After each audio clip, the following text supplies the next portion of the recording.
one of the big framing obstacles that I'm seeing through the Anglican Church presence, but through all of our faith presence, is actually this clash of worldviews around some core agendas, which are to do with family values, to do with abortion, to do with sexuality. These kind of issues are preventing communities from working together within intrafaith, if you like, as well as interfaith.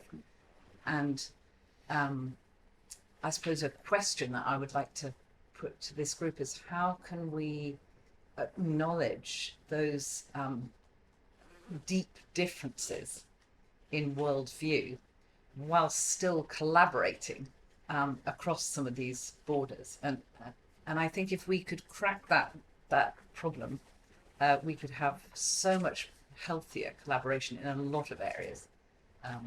So that's a huge picture I'm throwing back to you, but it's partly because we're dealing at such a huge level here that's the biggest obstacle I'm watching that's preventing collaboration.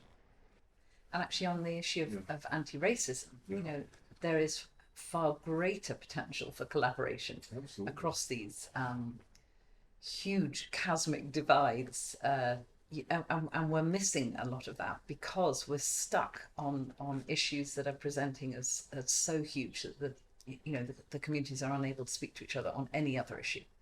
And I think that's where we need to focus, is being able to open up these other spaces that we can collaborate. How do we ensure that the language of love and joy and hope, which you talk about the future, is messaged, think about messaging in a way that isn't going to sound like it's a kind of liberal, progressive, Western ideal.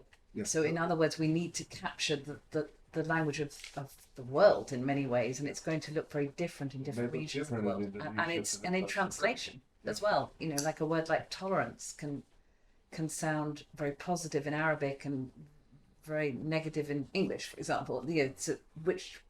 How do we message what we're about in ways that are culturally, linguistically, theologically appropriate? Why are we so hung up on having documentation that everybody can buy into? Wouldn't it be better, particularly when we're dealing with our religious communities, for each religious community to speak to an issue from the depths of their tradition, and then for some working group to bring some collaborative action out of that?